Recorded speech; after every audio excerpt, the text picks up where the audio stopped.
welcome live from Tampa, Florida. It's the American Softball Championships here. Game 3 today of day 1 of the conference championship. It's the quarterfinal action. It's the number 4 seed, the UCF Knights, 34-21 overall in the season, taking on the 5 seed, the Memphis Tigers. You look at the brackets. Tulsa and Houston earlier today won their quarterfinal games. Tulsa beating Wichita State 3-1. Houston beating the Pirates 3-1. They will play in the first semifinal game tomorrow at 2 o'clock right here on the American Digital Network. And then following this game, it'll be USF, the regular season champions. The Bulls will take on the UConn Huskies. And, of course, UCF and Memphis with the winners trying to play in that second semifinal at 4:30. I'm Eric Lopez alongside Sydney Gerbrack. And, Sydney, when you think about the UCF Knights, they will go as far as their star pitcher, the sophomore, Aaliyah White. That's true, Eric. And what's great about Aaliyah White is when she's on, she's tough to beat. She hits her spots consistently, mixes speeds. She has a 3.02 ERA in the American.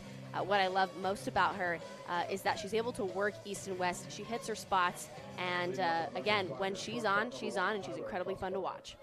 She'll be taking on a Tiger team that will be set up by their all-conference player, Kyler Trosclair. Trosclair coming into this game hitting .333 in the top 15 in American play. She's also top 10 in hits with 22. She's been a 300-plus hitter for 4+ seasons, so setting some records for herself in the Memphis record book. She's 5 hits shy from matching Memphis's single-season record for hits. So she's looking to extend that as far as she can throughout this tournament, hopefully chasing those last 5. And she is 3rd in the nation for triples. So talk about a triple threat here in Trosclair. The 1-1 pitch is a strike, and the count is 1-2 to Trosclair, who is already the all-time hits leader, passing her former teammate Lindsey Crowdis earlier this year. She sets the table for this offense. Aaliyah White on the 1-2. That's hit to short. Emmanuel will throw to first wide, and Trosclair, that's vintage Kyler Trosclair.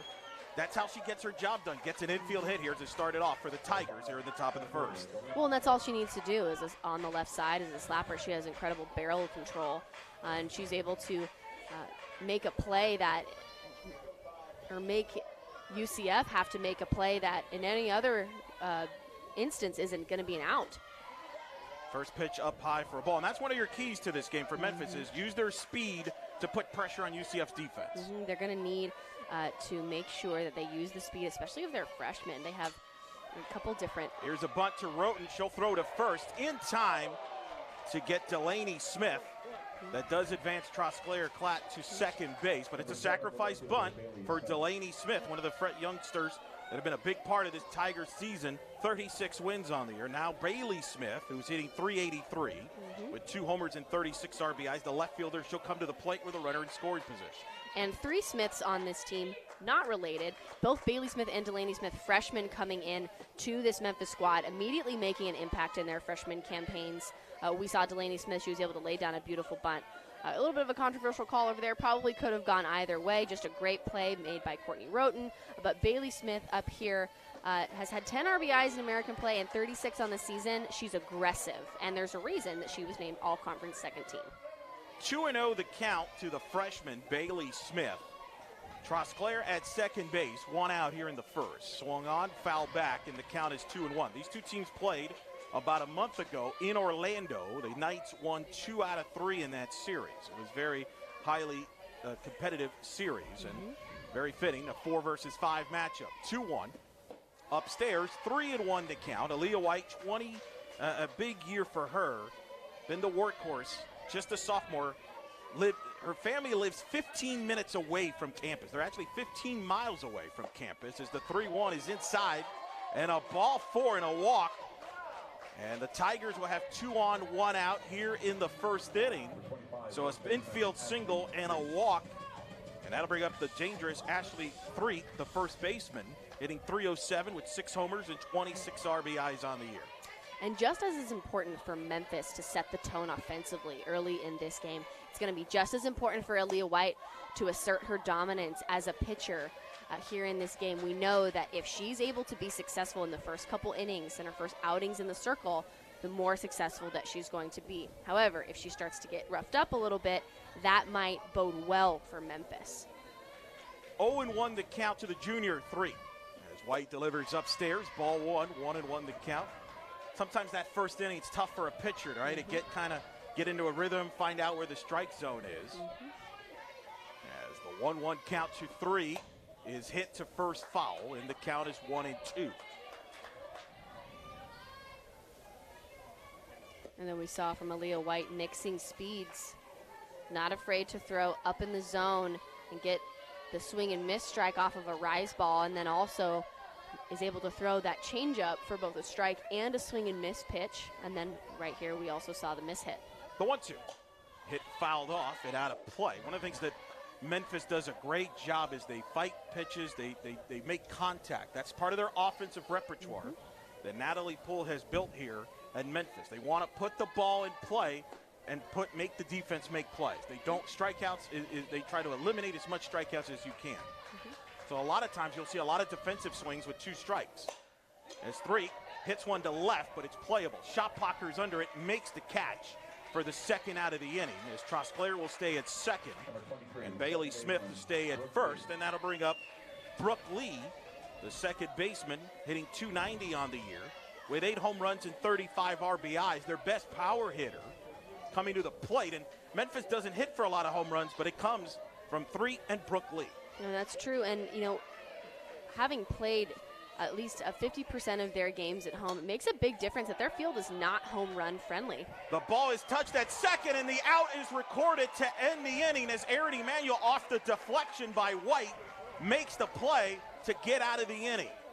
And so the Tigers threaten but do not score. And at the end of a half inning of play here in Tampa, it's Memphis, nothing. UCF coming to the plate here on the American Digital Network.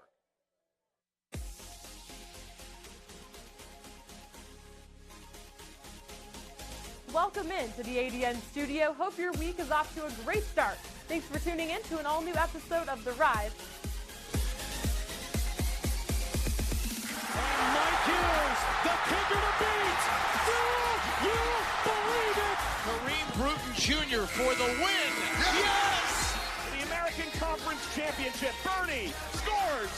The next biggest game is our biggest game, and we've been doing that all year. A game like this, you got to want to win the game. We get to the point to where, okay, we're all scratching the itch, waiting for college football to start. How impressive is it that both of these programs have been here the last 4 years? This ball is launched out and beyond left field. Bohm gets around on this one, up the line, that's fair. I couldn't be prouder. I mean, this has just performed beyond anyone's expectations.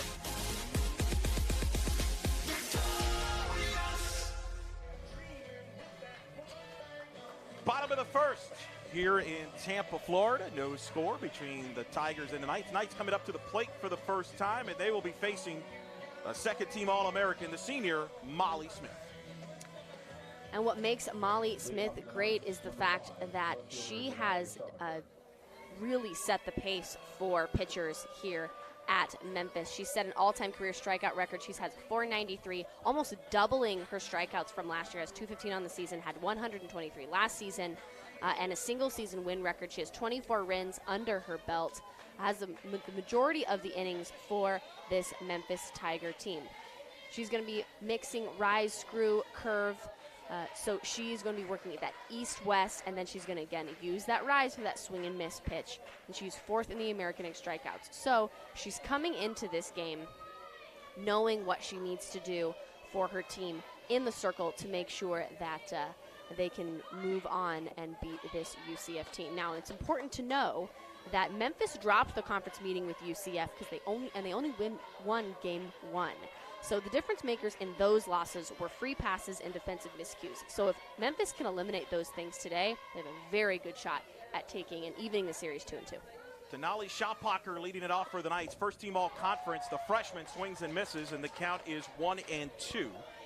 She's leading off at left field for UCF. Cassidy Brewer will catch and hit second. Aubrey Johnson, the second baseman, will hit third. Courtney Roten, third base, will hit cleanup. Brooke Barlow, the first baseman, will hit fifth. Kira Clarkowski, the center fielder, will hit sixth. 1-2 up high, ball 2, 2-2 the count. Aaron Emanuel, the shortstop, will hit seventh. Jasmine Esparza, the DP, will hit eighth. And Megan Greenwell, the senior, will hit ninth for the Knights against Molly Smith, the senior, who has rewritten the Memphis softball record books when it comes to pitching, as you mentioned, Sydney. Evening the count here at 2-2. as Shoppacher pops it up foul. Smith last year in Greenville beat USF 7-0. It was Memphis' first conference tournament win since the 2010 quarterfinals held in Houston at the Conference USA tournament. That was the first win under Natalie Poole. Memphis would end up losing in the semifinals of that tournament to UCF. And the main course, Carly Hummel, a name that Tiger fans will remember. Phenomenal pitcher for the Tigers.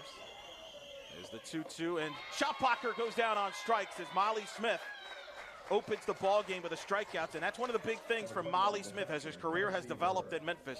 She's become a power pitcher and is able to overpower hitters like she did right here on Shoppacher. Oh, absolutely. And what's great about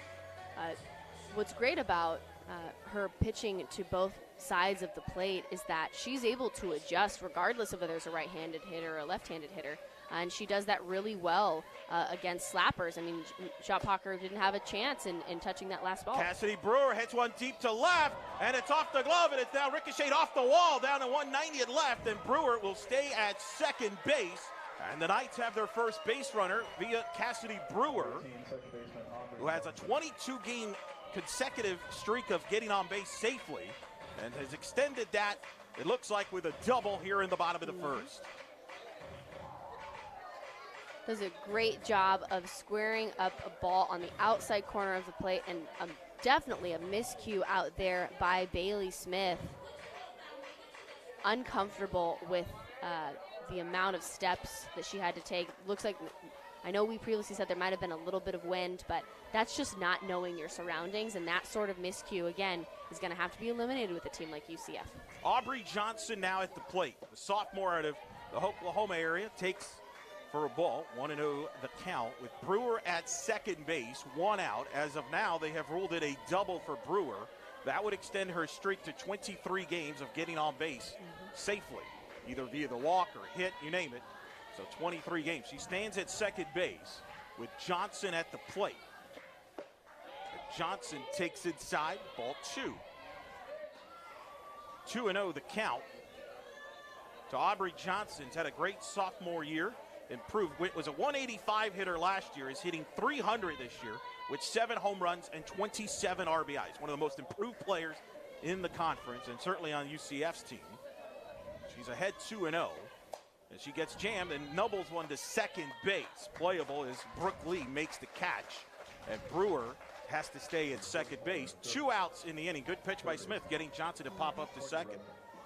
Well, I actually don't have a problem with Johnson swinging at that pitch, right? That's a 2-0 is a hitter's count. I mean, you want to be as aggressive as you can in that 2-0, 3-1 situation and force a pitcher to throw to your strengths as a hitter, or maybe throw something that's a little bit closer to the white than they would really like. Courtney Roden, the senior third baseman now, right-handed hitter at the plate. Takes the first pitch for a strike.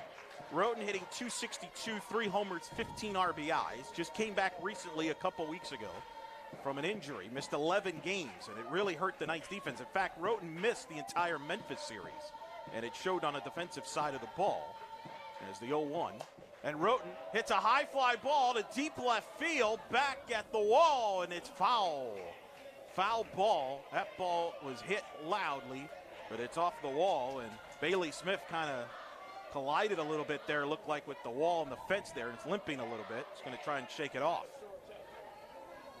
It's 190 to left field and 190 to right, but as you could see, as you saw on that foul ball, it is a big wall there. So you got to hit it high as a hitter, right? That it sounds good. It's only 190, but you got to hit it at a right spot. That's true, and we talked a lot about the dimensions, especially how it would affect the first 2 games. Now we're starting to get to the later part of the afternoon. A little bit of a breeze has picked up. The temperature is a little bit hotter, slightly more humid. 190 to the fence, but a 9-foot fence, so that's going to be key if you're trying to pull the ball. And then once you're at dead center, it's 230. So, and then in the gap you have 210. So a large outfield, a lot of space, and a lot of green.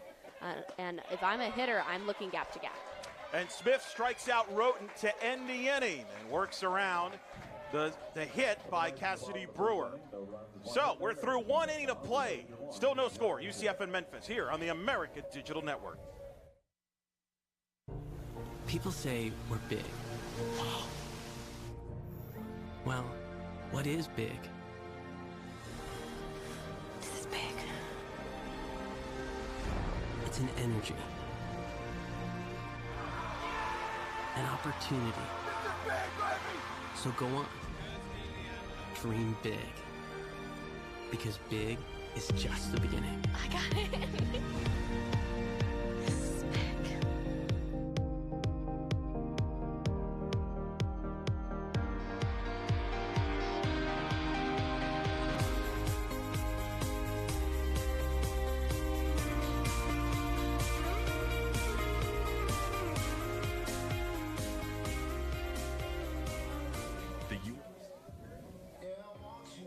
We move to the top of the second inning in this third game of the day, the quarterfinal action here, day one of the American Softball Championships, UCF and Memphis, scoreless. Coming up after this game, our final game of the day, the number 1 seed, the regular season champions, the South Florida Bulls, the host team, will take on the 8 seed, the UConn Huskies. That's scheduled for 6:30, and we'll have it for you here on the American Digital Network. It'll be Addison Maxwell to lead it off for the Tigers, followed by Reagan Hadley and Kendall Lee, 6, 7, 8 for the Tigers in the lineup against Aaliyah White. And the first pitch slapped foul down to third base where the Knights dugout is Natalie Poole, the head coach. Tries to pick up the ball. Natalie Poole in her 7th season as the head coach at Memphis. Was coach prior at McNeese State and has had to build this program from the scratch and has done it here with one of the more successful years in Memphis softball, 36 wins. The 0-1, and I remember talking to Coach Poole in Greenville. They, of course, had Lindsay Crowdis, who was, of course, co-player of the year last year, and I asked her about how it's looking next year, and she's like, I really love the freshman class that's coming in to this class. As Maxwell grounds it to second, Johnson will throw to first in time to get Maxwell. 4-3 on the ground out, 1 gone here in the second inning as Johnson makes the play to retire Maxwell. Here's what I will say about that play, and a couple of the plays that we've seen so far from this UCF infield. They play with a lot of finesse. The way that they move, the athleticism of the UCF program in general, I always admired, but the athleticism and the dedication to the way that they play looks, I love that they're playing by the book, and I just love the way that you can showcase their athleticism, but the way they field a routine ground ball. 0-1 the count to Hadley, the junior catcher, as White delivers upstairs for a ball. They work a lot on their defense, UCF does. Over the years, you've mentioned that. They've been in the top 20 in fielding percentage in past years. Well, and one of the things, too, that we've always seen from UCF is a major home field advantage. I have never seen a team that knows their own dirt of their field, study their field better than UCF. Not only from a defensive perspective, but especially offensively. I remember in years past when they would play a major bunting game. Sure. Play a little small ball. Of course, they play at the complex down at Orlando on the UCF campus. That's about 100 miles away from here where we're at. So a lot of certainly UCF fans made the trip. The 2-2. And that's inside. A lot of people waiting to see if home plate umpire Sergio Villarreal would ring up Reagan Hadley. Did not. A lot of Memphis fans here, too. It's a great crowd. Good Memphis crowd here. Good UCF fans. As that's popped up in the infield. Aaron Emanuel is under it and makes the catch for the second out of the inning. That'll bring up Kendall Lee to the plate. You brought up UCF's defense. Their numbers doesn't jump out at you from a fielding percentage, but keep in mind, Aaliyah White, this UCF staff, not the traditional UCF staff from past years with Mackenzie Audis and Shelby Turnier and even Allison Kime that were strikeout pitchers, so you didn't have a lot of opportunities. This team has had to make a ton of plays and fielded a lot of plays to contact, ball to contact. So sometimes your errors might be a little higher and your fielding percentage not as much because you have more plays you have to attempt, but it doesn't mean that they're not a good defense, to your point, and that's been a big part of Aaliyah White's success. She's been very vocal about that her defense has been a big part of her success. Oh, absolutely. And we're seeing right now the fact that her defense was able to play behind her in that first inning when she got a couple of runners on base, even one in scoring position. Aaliyah White trusted her defense to get her out of it. And now we see she's settled in. And when she is on, she's really tough to beat. 0-2 count. It's a little grounder to second. Aubrey Johnson will flip to first to Barlow to end the inning, and a 1-2-3 inning for White and the Knights here in the second. We're through an inning and a half in Tampa. No score. Knights and Tigers here in the American Softball Championship. When learning creates leaders, ideas are ignited, focus gets sharper, and service connects generations. We commit our expertise to heal, to discover, and to drive our region forward to a brighter tomorrow. East Carolina University. Tomorrow starts here.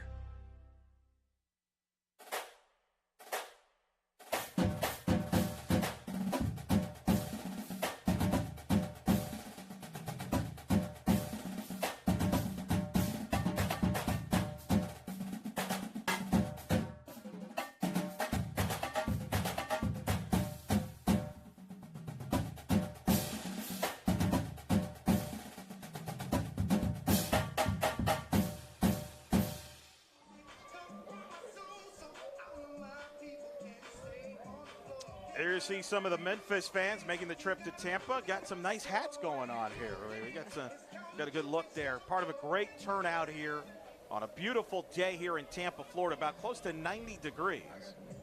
But no one's complaining. A great venue here and a great setting for the American Softball Championships 2018 edition.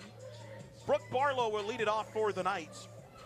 She'll be followed by Kira Klarkowski and Erin Emanuel, 5-6-7 against Molly Smith, the ace for the Memphis Tigers.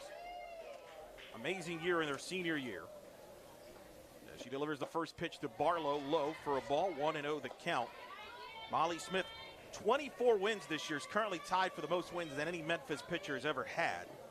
She's of course, is the all-time leader in wins and strikeouts. She majored in criminal justice. As the 1-0, the strike, and the count is 1-1.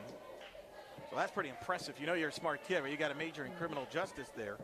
Yeah, and it makes a big difference too. I think that you have to nod to all the seniors, and it's something that other students wouldn't fathom, but student athletes don't think twice about playing in postseason and missing their graduation. I think that that's something that's really cool. And I remember my senior year, the weekend, we must have played an extra weekend or so, because the weekend of our graduation, Memphis actually honored the seniors my senior year by making sure that they gave us a rose and they said, hey, we want to acknowledge all the work that you've put in. I thought that was a really cool thing. But there's so many seniors here that are accomplished and that are going into their lives moving forward once softball is over. And it's a great reminder to even those student athletes that are not in college yet, and even the ones that are maybe have a couple years left to play, that eventually it does end, and you really do have to dig in and make the most of your 4 years. Ball and 2 strikes to count to Barlow as Smith goes in the dirt, ball 2. Molly Smith tied for 5th in the NCAA right now in the country with 11 shutouts this year. Tied for 21st in strikeouts this season. It tells you one of the reasons, we talked about it today, in case you're just joining us, the American Conference is the 4th best conference in college softball this year. And one of the reasons is the depth of pitching quality in this league is the 2-2. When you consider the fact, as the count is 3-2, you got Molly Smith, Aaliyah White, who has 25 wins, is in the top 10 in the country in wins. You got an All-American like Emily Watson. They were all on the second team pitching. That tells you how deep this league is with pitching. You got Savannah Hebner, Georgina Korick in the first team. Great, talented pitchers that have helped this league raise it to having its best year yet.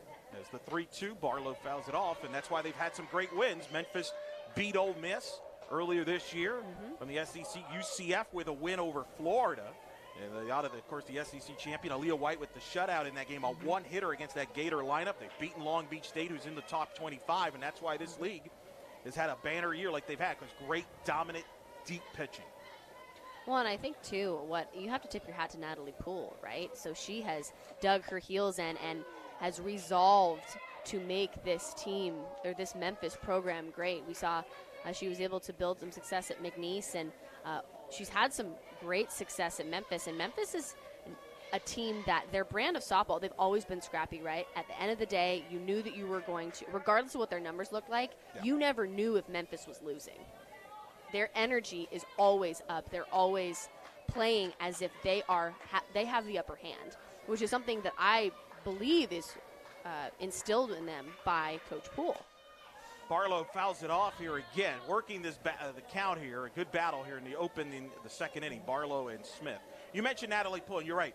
you're bringing in coaches like Natalie Poole, for example. It's their 7th season, but has helped build this Memphis program. You got a coach like Kristen Vesely, who's even their 2nd season, is turning Houston to the top of the league. Courtney Oliver, a young coach. You got Wichita State being added to the league. It's all contributed to this league being as good as any in the country in college softball. And Molly Smith, the senior, here in a battle with the junior, Brooke Barlow. 3-2 the count.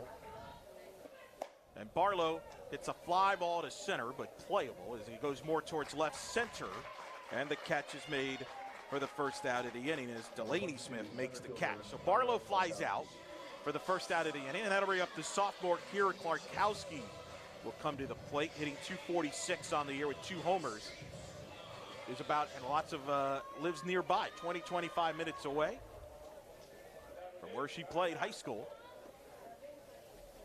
She steps in here as a sophomore against Molly Smith. The first pitch by Smith outside. And we've already seen some great pitching earlier today. Of course, Emily Watson, 13 strikeouts as Tulsa knocks off Wichita State 3-1 earlier today. And then Savannah Hebner, the co-pitcher of the year, beats East Carolina 3-1 to take the Cougars into the semifinals. We have here today in this game Molly Smith and Aaliyah White. And then we'll see what happens in our next game with USF going up against Connecticut. Georgina Korick, the other co-pitcher of the year, does she get the ball from Coach Erickson, or does he go to Cheyenne Eggins, the veteran, great off-speed pitcher? UConn, this is their best pitching staff stats-wise since 2010, with girls like Jill Stockley and Kocius who have good stuff. So a lot of pitching here as the 1-0 Klarkowski grounds it to second, and the throw to first is in time. 4-3 on the ground out as the nice play there by Brooke Lee for the second out of the inning. So my point is, may not see a ton of offense today and this week with all the great talented pitching that we have in the league. Well, and I think that there's 2 points to be made there, right? So, number one, we're in the arguably the most exciting time of softball season, right? Postseason is when you pull out all the stops as a competitor. And I think it tends to bring out the best in a lot of different teams and a lot of different programs. And what we're also seeing, too, is the fact that every team thus far has thrown their ace in the beginning game, which tells me that they're looking to, not only are they looking to win, but most likely they're going to be going to their ace in these next sequences of games, quarterfinals, semifinals, and then finals. Aaron Emanuel at the plate. First swings and misses and is down in the count 0-2. Aaron Emanuel made second team all-conference in the American Conference. Was a transfer out of Southern Idaho. Stepping in here, down in the count 0-2 to Molly Smith. Here in the bottom of the second inning, no score. And Smith delivers upstairs, ball 1. 1-2 to count. And I don't ever remember UCF being a team that had a lot of transfers in the past. I know that they've consistently had young women that have gone all the way through the program, and why not? Coach Lourdes Gillespie is an incredible coach. But what we're seeing is a lot of these players that are transferring in are seeing the success that they can have at UCF and wanting to be a part of that. They are, as Emanuel strikes out, as Molly Smith gets a scoreless second inning. We head to the top of the third. No score between the Tigers and the Knights. There are other people just like you. Driven, determined. Those who use passion to spark creation. Others who are ready to unite and discover together. It all starts with you and continues with us, the University of South Florida. Power comes in all forms. Power is a big tackle, a big save, a clutch hit, and a game-winning shot. Power is also standing up for what is right. Power is respecting an opponent, officials, student athletes, coaches, and team representatives. Power is not tolerating racial or ethnic comments, profanities, or other improper actions while at the game. Be American. Power. Power. Power. Power for life.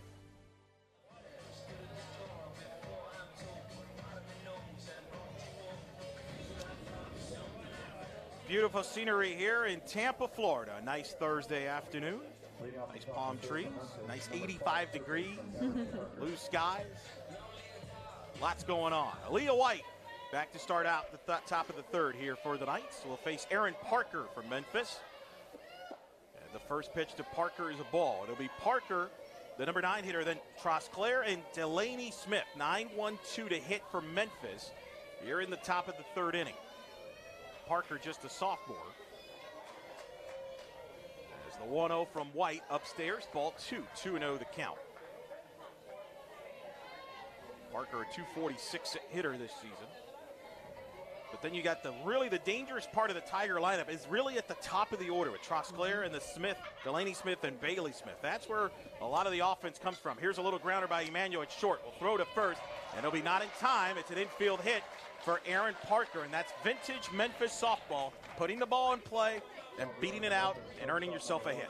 And I am impressed with the barrel control of what we've seen from the slappers on the left side today. I mean, I am impressed about the way that they have been able to not only manipulate the ground, but manipulate the ball, deaden it. Trosclair bunts it up in the air, and it's caught by Aaliyah White for the first out of the inning, and that is very uncharacteristic of the senior Trosclair, who's one of the best bunters in the country. I mean, when she bunts, she's bunting for a hit, and she just popped it up in the air. That's a gift for UCF. And we talk a lot about free passes, and that in so many ways that is one of them, right? So it's an earned out there from for UCF, obviously unassisted by Aaliyah White. But one of the things that you have to make sure that you eliminate is those mental mistakes and those miscues. Again, we talk a little bit about controlling what you can control, and that's one of those things, making sure that you are putting the barrel on the top half of the ball to put it on the ground. Delaney Smith at the plate, a freshman with a 1-1 count, slaps it foul. It's part of this freshman class that Natalie Poole was telling me about last year in Greenville that she was excited about.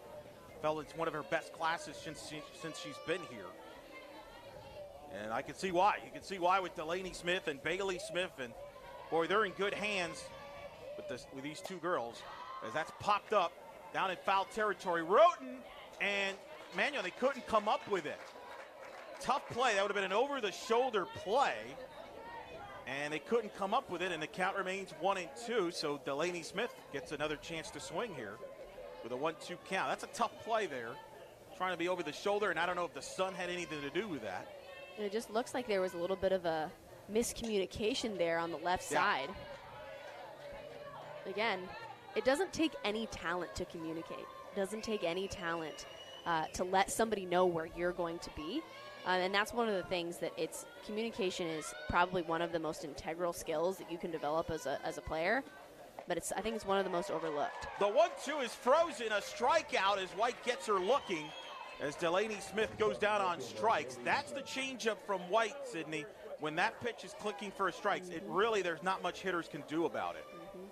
And talk about that reaction that we saw from the crowd and from the energy that builds for Aaliyah White when she does throw that pitch.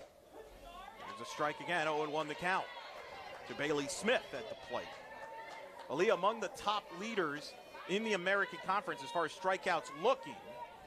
Bailey Lang of Wichita State's #1 in the conference in strikeout looking.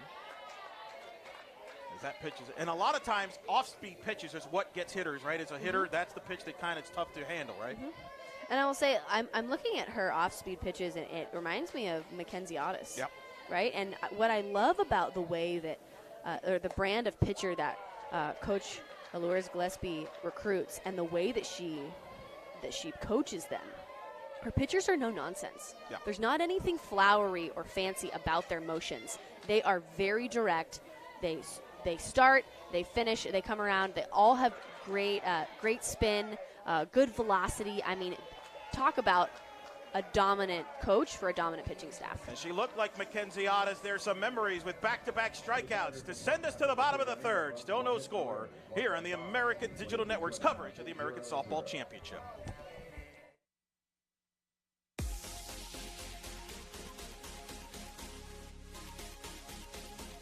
Welcome in to the ADN studio. Hope your week is off to a great start. Thanks for tuning in to an all-new episode of The Rise. And Mike Hughes, the kicker to beat. Do you believe it? Kareem Bruton Jr. for the win. Yes! The American Conference Championship. Bernie scores. The next biggest game is our biggest game, and we've been doing that all year. A game like this, you got to want to win the game. We get to the point to where, okay, we're all scratching the itch, waiting for college football to start. How impressive is it that both of these programs have been here the last 4 years? This ball is launched out and beyond left field. Bohm gets around on this one, up the line, that's fair. I couldn't be prouder. I mean, this conference has just performed beyond anyone's expectations.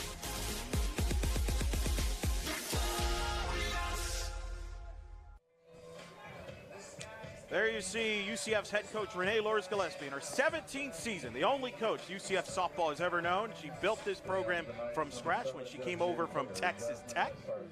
Has, of course, won conference championships in the ASUN Conference as well as in Conference USA, and has won 2 American Conference regular season championships here in 2014 and 15 as well as the conference tournament title. Has led UCF to numerous NCAA tournament appearances, looking to get this young team back into the tournament this year with only 2 seniors. About a year ahead of schedule, some believe, that follow the program. But what a job she's done with this young team and a young staff in particular. As Jasmine Esparza, the sophomore, will lead it off for UCF. And as Sydney, you were talking in the last inning as Esparza fouls it back. Of course, Coach Gillespie, no other pitchers you talked about. He's brought in Mackenzie Audis, Joby Turnier, Allison Kime, just to name a few of the great pitchers. And Aaliyah White is kind of in that radar. And you mentioned she reminds you a lot about Mackenzie. You're right, they have that changeup. Very similar styles, and Coach Gillespie, obviously, a part of that, having coached all of them. Well, I mean, I think there's something to be said for the fact that that's a pop-up foul territory, and Reagan Hadley makes the catch for the first out here in the third. So Esparza fouls out for the first out of the inning. That'll bring up Megan Greenwell. And she just gets underneath this ball. Actually, a really good choice, but if you're going to choose that pitch, have to hit the top half. So that'll bring up Greenwell, the left-handed hitter, with 1 out here in the bottom of the third against Molly Smith. And the first pitch. Of course, you played against Coach Gillespie when you were a player at Houston, but you've always been impressed with UCF, even as a player. Now, obviously, as a media person, you've covered the league for a few years, and you've seen UCF up close. You called one of their games earlier this season, and you've always been impressed with her style and their players and the way they play. That's true. I admire the type of athlete she recruits. Always has a really athletic team. Always has a great combination of power and speed, a really good balance. And then, again, like I said last inning, I admire the way that she coaches her pitchers and the style of pitcher that she recruits. No nonsense, no fluff. They all have great spin, usually have off speed. They hit their spots. I mean, she recruits a type of mentality, you could argue, too. And then, also just from talking to her and watching her coach for so many years. As Greenwell pulls one, the flip to first in time. What a play. An incredible defensive play by Brooke Lee as she gets Greenwell on a ball pulled down the right side. She dove and then flipped it to first just to get Greenwell out for an impressive second out. I mean, what are you going to do if you're Greenwell? Not much you can do. That's just, you have to tip your hat to the Memphis defense, making an extraordinary play.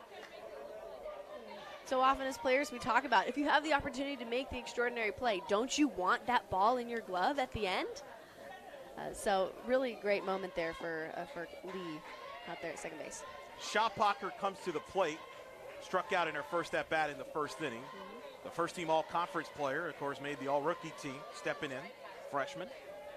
With no one on and 2 outs, that's a big play to get Greenwell off the base pads.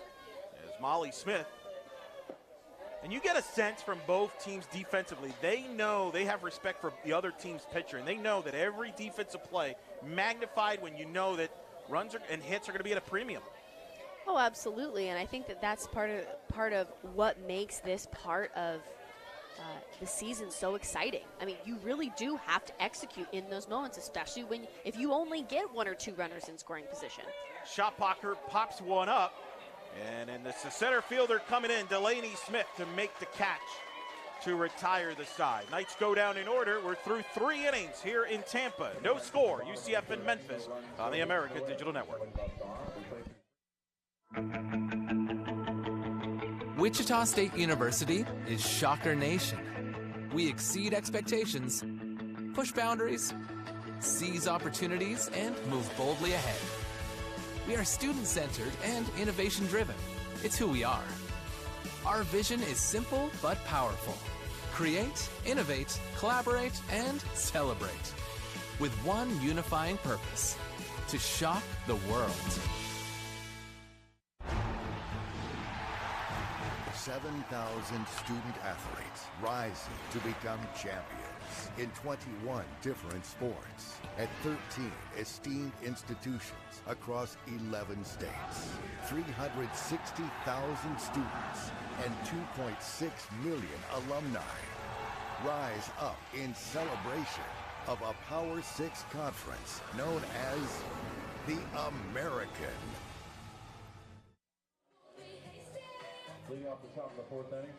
There you see Memphis' head coach Natalie Poole in her 7th season. What a job she's done building this Tiger program up to 36 wins this year. It's right in the mix for the NCAA tournament. Coming in as a 5 seed, Ashley Threet takes the strike, and the count is 0-1. Ashley Threet, Brooke Lee, and Addison Maxwell, 4, 5, 6 to hit for the Tigers against Aaliyah White. White on the 0-1, upstairs for a ball. And, you know, you talked about the UCF bringing in the athletes. I'm starting to see that with Memphis, too. You're starting to see that with some of Natalie's players. Quick, impressive. I know you've been impressed with how they're so disciplined with the bat. As Threet pops one up to short. Aaron Emanuel is there, makes the catch for the first out of the inning, as that'll bring up Brooke Lee to the plate. But you can just see it every year now. I've seen Memphis. It seems to keep getting better and better. You're like, well, they lost so-and-so. But then the next year, somebody's there that's just as good. As you see here, Threet popping up to Emmanuel at short. Just doesn't get enough of that ball. But I mean, to your point, Eric, I think what's really important and the shift that Natalie Poole has found is that she has recruited freshmen that are coming in and have the confidence and have the skill to be impact makers from year one. They're not needing as much fine-tuning as they would maybe if they had a little bit less skill, less experience, whatever. And I think that is a testament to the type of player she's now recruiting based on her vision of what she wants the program to look like. The 0-1 pitch to the right-handed hitting Lee is upstairs for a ball. 1-1 the count. And it takes time. Some fans get a little impatient, but people don't realize in softball, I mean, a lot of times when you're recruiting a kid 3-4 years out. With now that's going to change with the early recruiting rules changes, as that's a bullet right to left center, and a 1-out single for Brooke Lee for the Tigers in the top of the 4th. And look at Brooke Lee making outstanding plays, being that offensive catalyst for her team. One of the only base runners we've seen since that first inning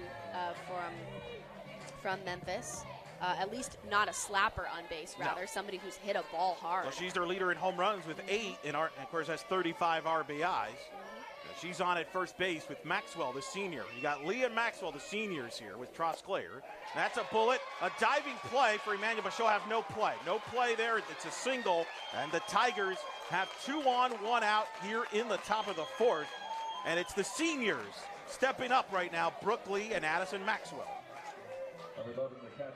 And what better example to set for those freshmen and to give them a little bit of momentum than to have your seniors performing. Just kind of scoots out of the glove of Emmanuel. Meeting right now from both sides, and I think the Knights trying to regroup here a little bit on a couple of balls hit here, but these veterans, and they're picking up right where that Lindsay Crowdis and her class from last year built. Memphis last year got to the semifinals for the first time in the American Conference Championship. They fell to the eventual champions, the Tulsa Golden Hurricane. They're looking to build on that right now with Reagan Hadley at the plate. 2 on, 1 out here in the 4th. And the first pitch to the junior Hadley upstairs, ball 1. A little bit of a shift that we see from Aaliyah White is when she gets a little bit of pressure put on her. She doesn't throw strikes as effectively at the beginning of the at-bat, right? So great response there from her. Didn't have a great pitch at the beginning of Hadley's at-bat. Comes back in with a changeup, gives herself a little bit more momentum. That's exactly what you have to see in her adjustments pitch to pitch. The 1-1 is inside, ball 2-1 to count to Hadley. Tigers threatening here in the top of the 4th inning. 2 on, nobody, 1 out in a scoreless ball game. The 2-1. And that one's called a ball. It's 3-1. So 3 balls and a strike to count to Hadley as White delivers. Inside, ball 4. A walk to Hadley, and the bases are loaded with 1 out here in the 4th inning. 2 singles and a walk. And Kendall Lee will step into the plate. The freshman will step in here, bases loaded and 1 out here in the top of the 4th inning. So all of a sudden, White, who is in a good control, in a big trouble here in the 4th. First pitch. There's a strike, and the count is 0-1 to Kendall Lee. Nice playing in up the middle defensively, trying to cut off the runner in a situation like this. The 0-1. Upstairs, ball 1. See, still seeing composure there from Aaliyah White that I'm impressed with, right? So I know that if she's to be able to throw a changeup for a strike in any count, that she is generating that momentum for herself, and she is confident. The 1-1 is in there for a strike. Yep, 1-2 the count. And she's not getting behind in counts. Memphis is just doing a really good job of adjusting to her game plan and forcing her to adjust too. You just have to tip your hat there to Memphis and them executing a game plan. Just like there, a foul pitch, stay alive. It was a pitch inside, and Lee was able to fight it off and foul it off to stay alive here with a count of 1-2. Bases loaded, 1 out here in the top of the 4th in a scoreless ball game. Well, it's not like either of these teams came in not prepared for what the other one was going to throw or what they were going to see, right? So you know that Memphis goes home after their series this past weekend, and they prepare for Aaliyah White. They know what she's going to throw. They know what pitch she's choosing. And even if, God forbid, they don't choose anything she throws east-west, or they don't choose anything off-speed, they know how to hit that rise ball well in worst-case scenario. 1-2 the count. The pitch. This is a little grounder. This is going to get the run in. They'll throw to first, and it's wide, and that's going to get a second run in. And the Tigers lead 2-0. And now the throw ball goes into the backstop, and it takes a hop. Fortunately for the Knights, runner holds at third. But Memphis breaks through with a 2-0 lead on a little slapper in the infield. And you knew that was trouble if you were a UCF perspective right from the get-go. And Kendall Lee gives the Tigers a 2-0 lead. Well, and you already see, if you're looking at the screen, you see the 3 of them pinched together, first, second, and shortstop. And there is zero communication there. Again, it's often so overlooked. And again, a lack of communication there. It doesn't look like Brewer is ready for that throw. Unfortunately, a number of miscues piling on top of each other. That is one of the times when you just need to keep the wheels from falling off the cart, reset, refocus, and get back in it. So the runners are at second and third. Aaron Parker will come to the plate. And again, vintage. We talked about it in the pregame, Sydney. Memphis putting pressure on the UCF defense, and they did it right there. There's an example. Probably would have been better off not throwing that ball to first base. You probably weren't going to get the runner anyway. The run was going to score, and it's a 2-0 lead. And they got runners at second and third here with 1 out here in the 4th inning. They're going to go to a pinch hitter here for Parker. They're going to pinch hit here, and it's going to be Walker is going to pinch hit here. Number 22, Walker, to pinch hit for the Tigers. Riley Walker. And she takes the strike, and the count is 0-1. So Aaliyah White still locked in, loving it. Still pitching her game plan, even though things aren't necessarily going her way defensively. And that's what I love. That composure is what is going to win her ball games in the event that UCF is getting those bids to go to regionals. I mean, we've seen it. She's thrown the amount of innings in order to get that experience now as a sophomore, and she's had some really big wins. We talked about that win against Florida. That was huge for her. and especially in her confidence in order for her to, reset, refocus in the event that Florida had a big hit off of her. A ball and 2 strikes to count to Walker. And she swings and misses, and White gets a huge strikeout, her 3rd of the game, to get Walker, the pinch hitter, 2 outs in the inning. But now they'll deal with Kyler Trosclair, who will come to the plate. You see White went upstairs to get the strikeout, but now she's got to deal with Trosclair with runners at 2nd and 3rd. Trosclair pops it up foul down the left side. In a big moment now as White's trying to just minimize the damage. A couple of errors here for UCF in this inning. Or an error, big error that led to the 2 runs. But especially the 2nd run scored. The 1st run was earned, probably was going to score anyway. But the errant throw to first allowed the 2nd run to score. The 0-1 pitch is outside, ball 1 with Trosclair Klatt at the plate. Runners at 2nd and 3rd, 2 outs here in the 4th. Memphis with a 2-0 lead. And Eric, I think you made a great point there. Sometimes it's better to do less than to try to do more. No need to make things happen and create more chaos than there already is. Sometimes you do have to just eat the play. That's why we have that phrase, eat it, and just, accept what just happened and move forward, and don't need to create it any bigger than it already was. But that's what speed does to you, right? It's easy to say that, right, from the booth and everything, Absolutely. But as a player, you're just trying to make a play, and you sometimes rush a play because you're worried about the base runner, the runner being too fast. Well, and that's the thing, too, is that UCF is so practiced at speeding the game up on others, right? And there needs to be... Here's a grounder to short. Emmanuel will throw to first, and what are they going to call? They're going to call her out of the box. They called Trosclair out of the box, and that ends the inning. She was out of the box, her foot was out of the box, and that ends the inning, and it ends the threat. But Memphis gets 2 runs, and at the end of 3.5, lead 2-0 here in the American Digital Network.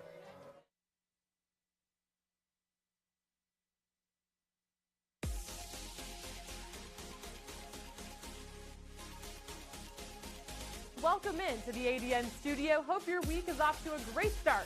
Thanks for tuning in to an all-new episode of The Rise. And Mike Hughes, the kicker to beat. Do you believe it? Kareem Bruton Jr. for the win. Yes! The American Conference Championship. Bernie scores.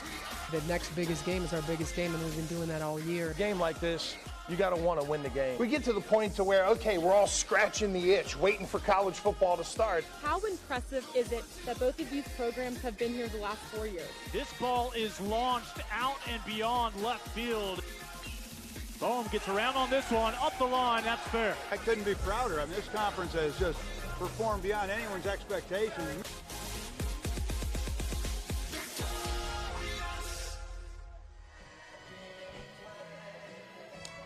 There you see the UConn Huskies warming up as they get set to take the field later, coming up following this game. They'll take on the #1 overall seed and the regular season champion USF Bulls. That'll be following this game. The winner of this game will play the winner of that game tomorrow in the semifinals at 4:30 Eastern. Of course, Tulsa and Houston is already in there as they won earlier today. They will play in the first semifinal at 2 o'clock. Cassidy Brewer will lead it off for the Knights. She'll be followed by Aubrey Johnson and Courtney Roten, 2, 3, 4 in the Knights lineup against Molly Smith. You were making a point, and I like your thought there at the top. UCF likes to work fast. UCF pitchers traditionally like to work fast, and Memphis likes to play fast as well, and they're speeding up UCF's defense. It's a very interesting contrast. Oh, yeah, and I mean, and I think that there's a parallel that you're seeing offensively. The same, they're trying to speed the game up on each other, yeah. But the pace of Memphis's pitchers is much slower than the speed that Aaliyah White works at. I think that's an important distinction too. But yes, last inning, what we're seeing, Memphis is speeding up the game on UCF, a team that is regularly speeding the game up on their opponents, but not used to getting the game being sped up on them. Brewer swings and pops it up in foul territory, and Reagan Hadley makes the catch for the first out of the inning, a foul out, and Brewer, who has the only Knights hit of the game with a double back in the first, fouls out here to start the Knights' 4th inning. That's a really good play there by Hadley. What she does, she keeps her feet moving, knows where her surroundings are. You see her take a quick look at the fence, She knows exactly where that ball is going to be, and again, keeping your feet moving, that's a big difference, especially when that ball's spinning because it's been mishit. And the first pitch is a strike for Aubrey Johnson, who popped up to second in her first at-bat. What do the Knights got to do here right now? They've only gotten one hit off Molly Smith so far through the first 3 1/3 innings. That was that double to Brewer in the first inning. Memphis with 2 runs, 4 hits, and no errors. The Knights have no runs, a hit, and 2 errors. But what do the Knights got to do here to get something going against Molly Smith? Well, I would start, Eric, by doing what I would say the majority of the teams who've been successful today have done, which is put the ball on the ground. Right? So we've seen a lot of their outs come from easy plays that either the infield can make or balls into the outfield. And yes, we've seen Cassidy Brewer. She had a shot out that went their way, and there was a miscue out there in left field. But what's most important right now is you need to make Memphis's defense work, because part of the reason that UCF won in the first place was because they put the ball on the ground, put the ball in play, and made Memphis make mistakes. And that's what they need to do. There's still a lot of ball game left. There's no telling. As Johnson pops one up into right, and the catch is made by the right fielder, Addison Maxwell. Well, they're going to need somebody to get a spark. It's usually in this game, the softball. You saw that earlier today in the Houston game. East Carolina was taking it to Houston, and then it took a young freshman, Williams, that made the 3-run homer. As you look at the replay here, the last play. And this is a really good play there, right? That ball is being hit by a right-handed hitter, has righty spin. She chose an outside pitch. She kind of slices off of it. So just a really good read there by Maxwell. Courtney Roden at the plate, swings and misses, and the count is 0-1 against Molly Smith.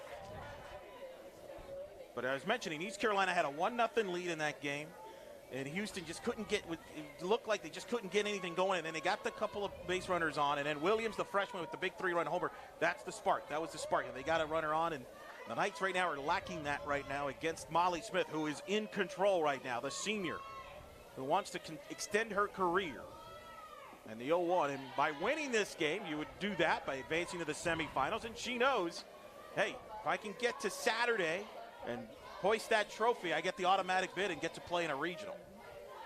And it's all about extending your season at this point, right? If Memphis doesn't necessarily have the votes to get the at-large bid without having won a conference tournament, then the conference tournament is going to be their way into regional, regardless of whether they're the 3rd or 4th seed. So, and I personally would love to see Memphis in a regional and see them go up against some of the best and top teams in the nation.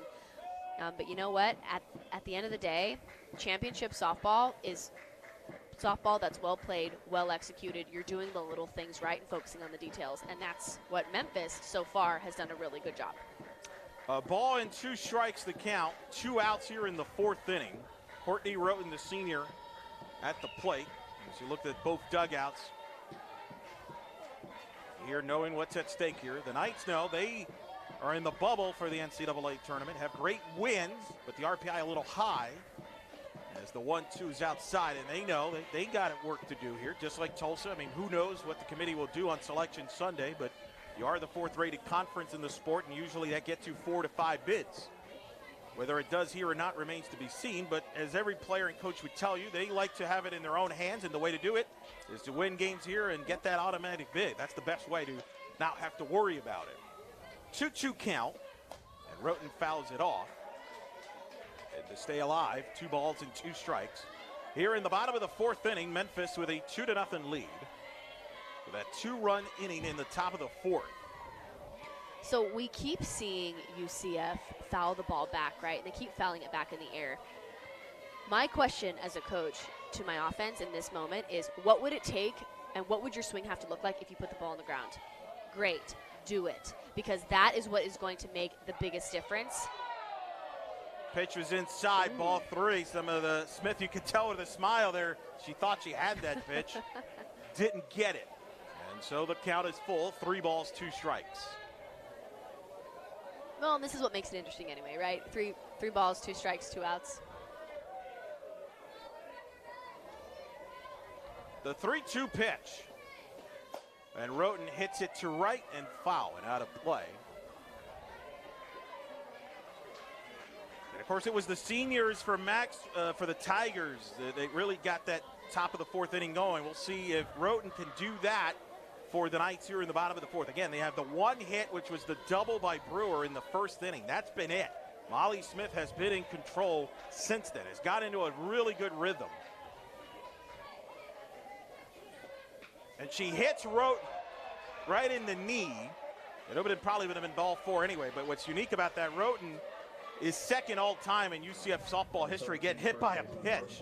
We talked about in the Houston game about players like Ariel James and Crumpton. Some players just have a knack to just get hit by a pitch, right? Some players are just ball magnets. I don't know, but that screwball gets away from Smith, and Roten takes her base. Again, we talk a lot about free passes, and in this moment, this is not the time of the game to be giving up free passes. Again, free passes versus the response versus reaction conversation. Let's see how Molly Smith responds. Brooke Barlow at the plate with a runner at first and 2 outs here. Only the second base runner for the Knights in the ball game. It comes via the hit by pitch. And that paw is low outside for a ball. 1-0 the count to the junior Barlow, who worked a lengthy at-bat in her first at-bat against Smith, but of course is 0 for 1.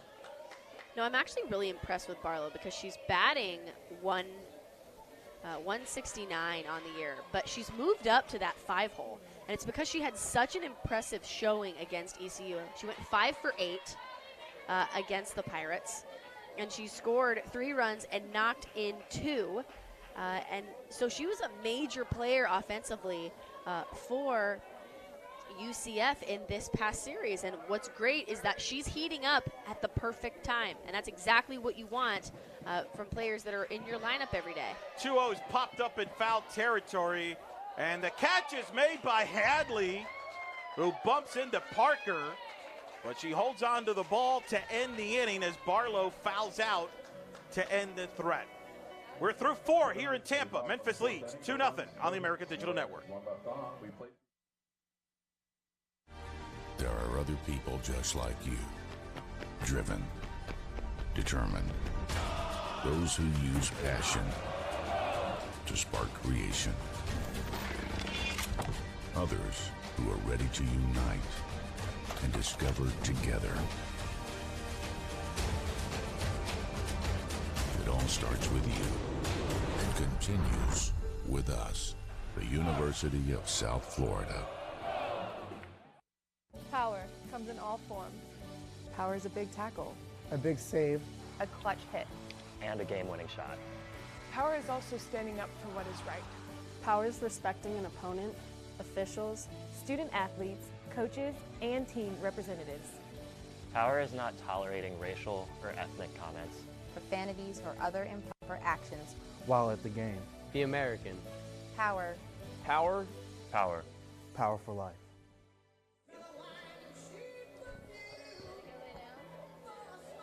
There you see the University of South Florida campus. See the Sun Dome, the basketball arena, and here, right here, we're at the softball stadium, USF Softball Stadium here. For the 2018 American Softball Championships. Eric Lopez here alongside Sydney Gerbrack. We head to the top of the 5th here in this 4 versus 5 matchup. The Tigers, the 5 seed, leading 2-0 over Aaliyah White and UCF.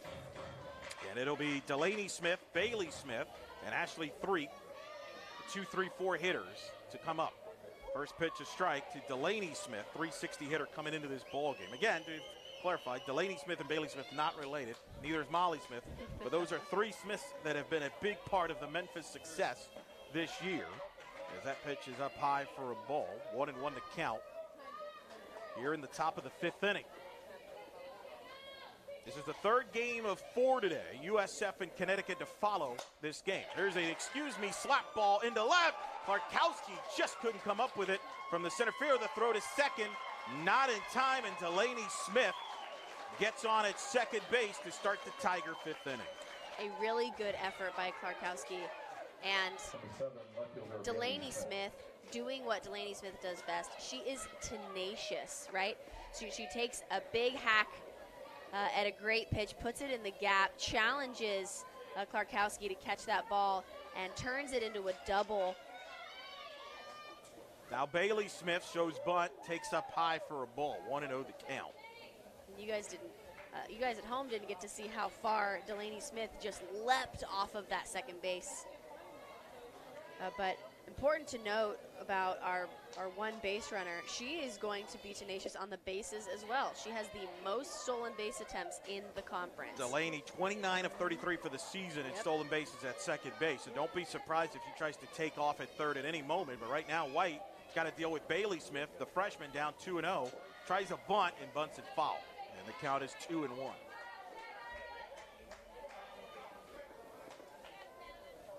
2-1 the count to Bailey Smith. This Memphis Tigers team looking to get back into the semifinals like they were a year ago when they knocked off South Florida in a 4-5 matchup. They faced Tulsa in the semis and lost, but it was a building ground with Lindsey Crowdis, the co-player of the year, in company. And the 2-1. She went around, they say. It's 2-2. As Cassidy Brewer, the catcher, takes a look at second as Delaney Smith thought about it, but went back into second base.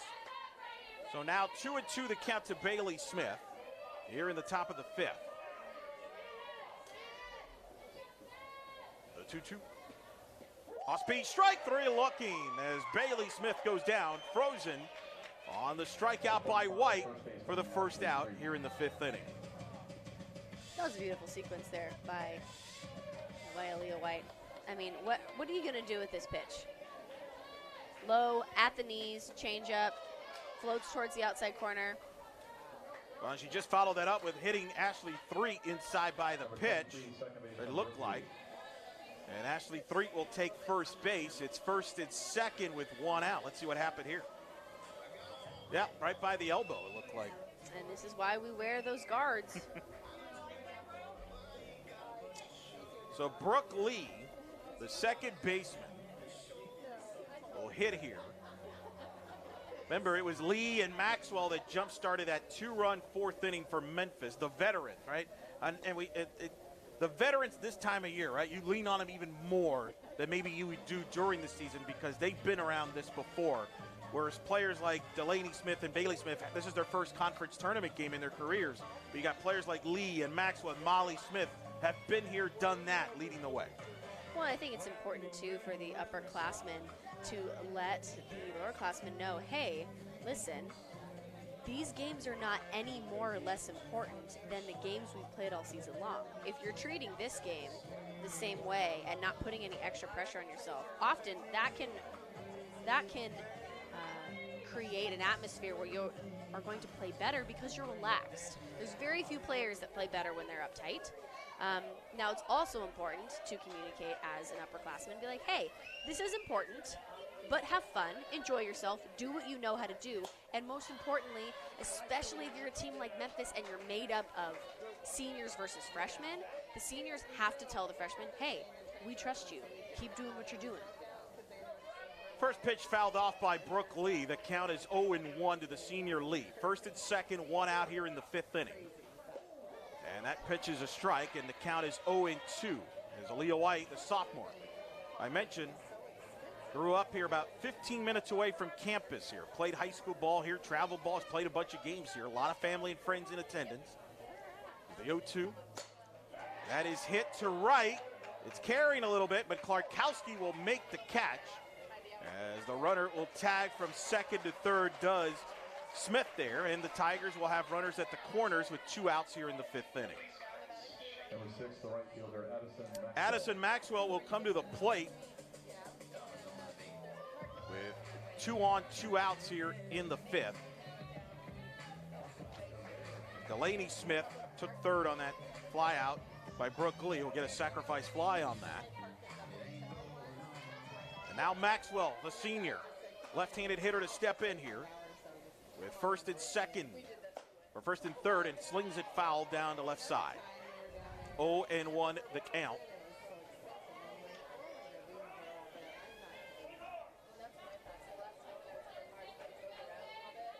So Maxwell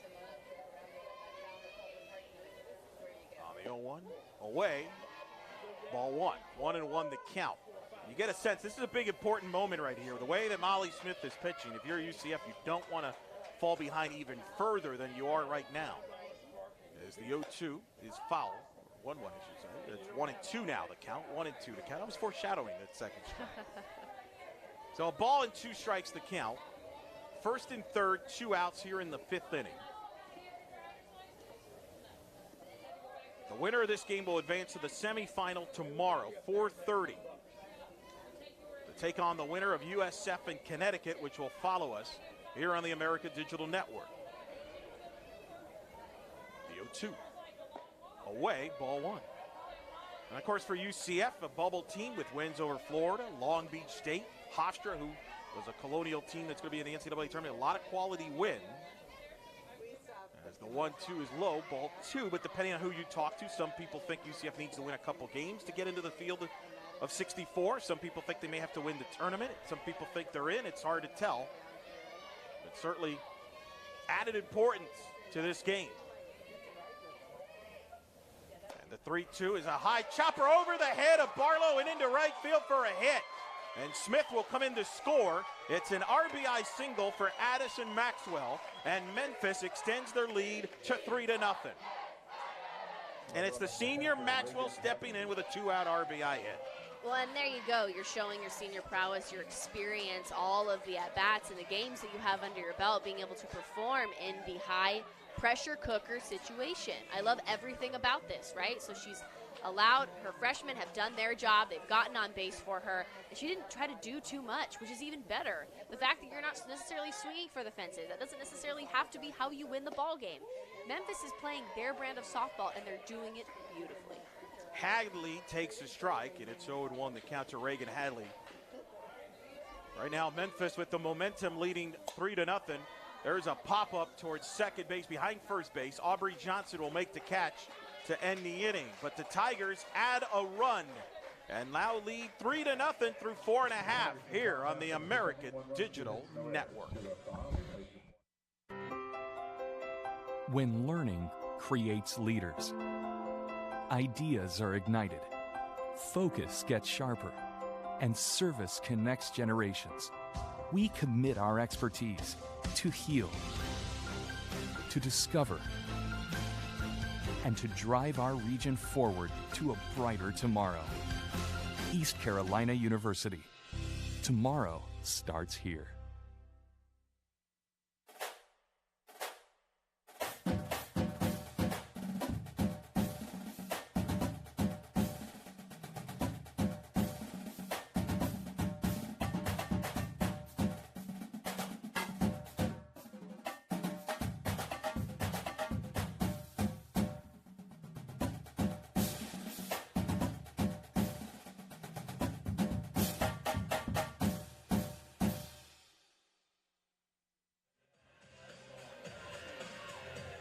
Bottom of the 5th inning here in Tampa, Florida, the 2018 American Softball Championships here on the American Digital Network. Glad you can join us wherever you are tuning in. Eric Lopez here alongside Sydney Gerbrak. You see some of the Knights faithful. A little concerned right now, trailing 3-0. As Kira Clarkowski will lead it off for the Knights. She'll be followed by Aaron Emanuel and Jasmine Esparza, 6, 7, 8 against Molly Smith, who's only given up the double in the first inning to Cassidy Brewer, and that's been it. Knights looking for a spark. And we'll see if they get it from the sophomore Clarkowski, this young UCF team that has only 2 seniors on the roster. First pitch low for a ball. We talked earlier today on Tulsa, for example, that team that the senior class for Tulsa, a bunch of them have played in 3 conference championship games, including the first one in 2015 for that class. They lost to that UCF team in Orlando on a Samantha McCloskey walk-off home run, 1-0. As the 1-0 to Clarkowski is low for a ball. Courtney Roten and Megan Greenwell are the only 2 players on this roster that were a part of that 2015 UCF team. Roten was a platoon player, was a freshman, and Greenwell was a pinch runner. So my point is, not a lot of experience on this UCF team. They've had a lot of turnover, a lot of graduations. As the 2-0 pitch is a strike in the count of 2-1. And of course they had the shake and bake era, as they call it in Orlando, Mackenzie Otis and Shelby Turner, that 1-2 punch. And so they've kind of been in transition here from last season into this year. A young group.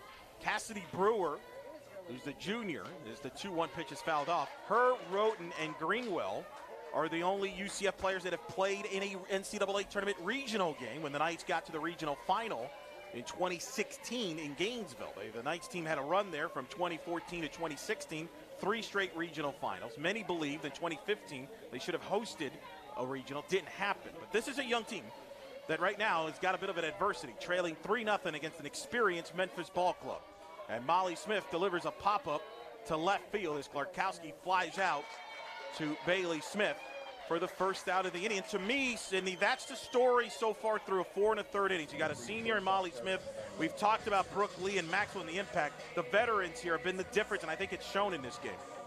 Well, and I think, too, I'm sure there's a conflict within the UCF program, maybe not necessarily with the coaching staff, but with the reputation that the players know the program to be and to succeed, and the way that they succeed year after year. It is an adjustment when you lose or you've seen players come through the program that were really dominant and really a part of your success, and that you have to find other ways to step in and be a team in a different way, and maybe rebrand yourself a little bit based on the people that you have in the dugout with you. They have a top 30 recruiting class coming in that will make an immediate impact next season. Yep. That they're very excited about. They believe on paper it's the best recruiting class they've ever had, and that's saying something considering some of the classes they've had. So they've had a young team. They've got the great wins. They've beaten Florida, Long Beach State, as a young team typically does. They have some inexperience, so they have some losses they probably wish they wouldn't have right now, as Emmanuel swings. So it's the ups and downs. You can't teach experience, right? Unfortunately, and you know this as a player, you have to go through the experience. You have to go through the steps. You can't skip steps. And experience is often one of the best teachers, right? And I think that's what we're seeing in Molly Smith. Molly Smith has not changed her demeanor all game long. She has not strayed from her game plan, and neither has her offense behind her, and it's been a difference maker for them in this game. She's smiling. She's having fun. And that's really cool to watch, especially in this situation where, there is a lot on the line for this Memphis squad. They may not get a bid to regionals in the event that they don't win the conference tournament. That is at stake. You just don't know. And just like you were saying, it's important to make sure that you have that spot, either be in the top 25 and have all of those wins, or you have to win your conference tournament. There's no way around it. A ball and 2 strikes to count to Erin Emanuel, the shortstop. You're trying to get something going offensively for the Knights. They've had 1 hit in this game and a hit by pitch. That's been it against the senior Molly Smith. A complete difference from when they played in Orlando. UCF actually hit Molly Smith and had success against Smith in Orlando as the Knights won the series 2 out of 3. But today it's been Molly Smith's story. The senior ahead of the count here, 1-2. And Emanuel hits a fly ball to left, but again, playable, as Bailey Smith makes the catch, and it's 2 gone here in the 5th for the Knights offense. And, Molly Smith, again, we mentioned it earlier, she got that big win in the conference tournament last year against USF. That was their first win for Memphis in a conference tournament game since the 2010 Conference USA tournament when they beat Tulsa in Houston. They got to the semifinals that year. They were led by Carly Hummel. For all those Tiger fans tuning in, know that great name, one of the great pitchers in the program. They lost to UCF in the semifinals, as Jasmine Esparza will step into the plate. But that was a big relief win for them last year to get that first conference tournament win. And even though they lost to Tulsa, they felt good about taking that step in the program. Yep. Hey, you've got a tournament win. And now this season, they have higher expectations, not just about winning a tournament game, but it's about trying to win the conference championship. The 1-0. And that's a strike, and it's 1-1 to count. And that's part of building the program. And you've seen it across the board. Houston was a team that was learning to win last season. This year they've learned how to win certain games, and it's part of the process. It's cliche, but it's very true. Well, and trusting the process, too. I think that is one of the things that I heard so often as a player, and it was something that would frustrate me as a player, younger with less experience, being like, what the heck does that mean, right? You're judging me based on my outcomes. How can you tell me to trust the process? However, once I finally realized that having great at-bats, choosing good pitches, working on my timing every day at practice, making sure that I had great reads no matter what field I was on, those things that you can be in control of, which is what the process really is, is how you can maximize those outcomes. And I didn't learn that until I was, I understood it as a concept, but I didn't necessarily learn that and have it etched into my brain until I was probably junior or senior. It makes a big difference. And as a coach, that's something that I go to regardless of whether my kid is 8 years old or they're 16 years old. I want to make sure that they know that this process, the little things that they can control, are the difference makers in games once you get on this type of stage. The 2-2 pitch. And Esparza hits one into right center field. That's going to drop in for a hit. A 2-out single for the sophomore, Jasmine Esparza, and the Knights get their second hit of the ball game here in the bottom of the fifth. Good piece of hitting by Esparza, a young sophomore, one of many on this roster. Just chooses a good pitch, drives it, and utilizes the large gaps that we've talked about, the dimensions of this field, Eric. So expansive out there in the outfield. And a good effort made there by the Memphis outfield, but just not much you can do there. Just a good piece of hitting. Megan Greenwell will come to the plate. And to finish your thought, Shelby Turnier is the most decorated player in the history of UCF softball. Once told me she didn't figure it out until halfway through her sophomore year and really gotten comfortable and confident in herself and the team around her until her junior year. It takes some time. You're getting used to a school. You're getting used to new players. So everybody's kind of different, and it turned out well for Shelby. She ended up winning Pitcher of the Year, an All-American, and is playing now professionally in the NPF for the Chicago Bandits as an NPF champion. So, we keep forgetting these are young people, 18 to 22. They're trying to figure themselves out, let alone trying to play this sport. Well, and I think, too, as Greenwell pops it up, and the catch is made by the shortstop, Trosclair, to end the inning, and the Knights get no runs and a hit in strand one. We're through 5. Memphis still leads 3-0 here on the Digital Network. Wichita State University is Shocker Nation. We exceed expectations, push boundaries, seize opportunities, and move boldly ahead. We are student-centered and innovation-driven. It's who we are. Our vision is simple but powerful. Create, innovate, collaborate, and celebrate. With one unifying purpose: to shock the world. 7,000 student athletes rising to become champions in 21 different sports at 13 esteemed institutions across 11 states. 360,000 students and 2.6 million alumni rise up in celebration of a Power 6 conference known as the American.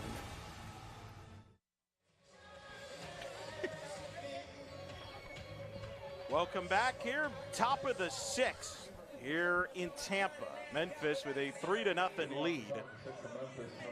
Kendall Lee will be coming to the plate, followed by Aaron Parker and Kyler Trosclair. Platt against Aaliyah White, the sophomore. Gets back to work to face the freshman Kendall Lee. And the first pitch. Hit up the middle to short. Emmanuel's there, will throw to first in time as Kendall Lee is retired. 6-3 ground out, 1 pitch, 1 out here in the 6th. That'll bring up Parker to the plate, and just look at the replay here. A nice routine play for the shortstop, Emmanuel. And Emmanuel moves across the field well, has great range, so even though that ball's hit up the middle, it's not hit particularly hard, so that's a ball that you're going to come to expect her to make. Parker takes for a ball. 1-0 the count to Aaron Parker. Here in the top of the 6th inning. Aaliyah White delivers a bunted foul that got a piece of Brewer. And actually, they're going to call her out. It's an out on Parker. And I'm going to guess that was probably, again, outside the box or some sort of, I think it was out. She was foot or was outside the box or something happened there. Nonetheless, it's an out. Natalie Poole is going to try to get clarification what the out was about. But I believe the call was Parker maybe was outside the box or on that play. Nonetheless, it's 2 outs, regardless what they call there. And let's look at this replay here. Let's see what happened here. Oh, yep. It looks like her back foot steps out of the box towards the plate. And, of course, the rule is. And that's the rule, right? Yep. The rule is you have to keep your feet inside the confines of the batter's box. It's a pretty big box. It's hard not to keep your feet in there. Trosclair fouls it off down the left side, and the count is quickly 0-2. There's Aaliyah White. What a young story for her. Was born premature, and certainly one of the reasons why she wears that number 27 is because they were certainly, that's certainly days people were wondering. But she was a competitor back then, made it through after an early birth, and has been a competitor her entire life. Just a sophomore, has carried this young UCF team to this point, and delivers the 1-2 pitch outside. 2-2 the count. Already 25 wins this season. Has carried the load. There's been some injuries to the pitching staff that's kind of forced White to carry the load for UCF. As Clatt fouled. In fact, both teams have had to deal with some injuries pitching-wise. Memphis is without Christian Novak, who was part of that 1-2 punch last year with Molly Smith. She injured her knee, and she's out for the year. She threw a ceremonial first pitch for Memphis. But that was a big loss for Memphis, and that's why Molly Smith's had to carry more of the load this year. As there's a grounded to short, Emmanuel will throw to first in time to get Trosclair and retire the side. We head to the bottom of the sixth with a score. Memphis leading 3-0 on the American Digital Network.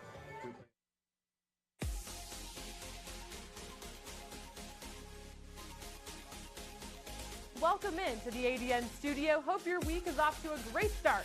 Thanks for tuning in to an all-new episode of The Rise. And Mike Hughes, the kicker to beat. Do you believe it? Kareem Bruton Jr. for the win. Yes! The American Conference Championship. Bernie scores. The next biggest game is our biggest game, and we've been doing that all year. A game like this, you got to want to win the game. We get to the point to where, okay, we're all scratching the itch, waiting for college football to start. How impressive is it that both of these programs have been here the last 4 years? This ball is launched out and beyond left field. Bohm gets around on this one, up the line, that's fair. I couldn't be prouder. I mean, this conference has just performed beyond anyone's expectations.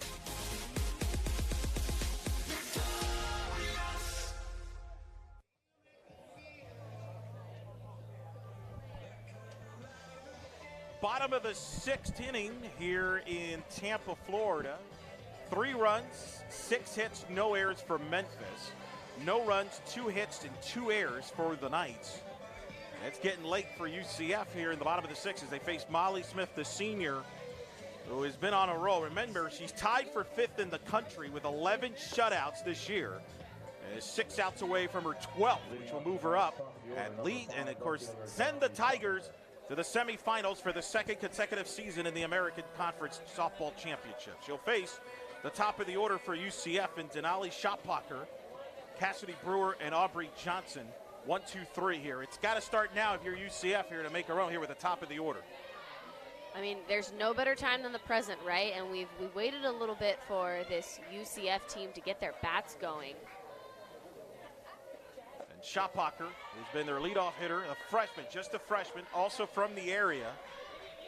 All conference player, all rookie team, in just her first year. Part of the future of this program, coming in 345. But she's had a quiet day. That's one of the reasons why Memphis has had success today. They've kept Shoppacher off the base pads. Well, and Shoppacher, she likes to swing early in the count. She's a tap and go kind of kid, right? So she literally just wants to touch the ball, put it in fair territory, and take off. And she just hasn't had success today. She's top 10 in average for this UCF squad.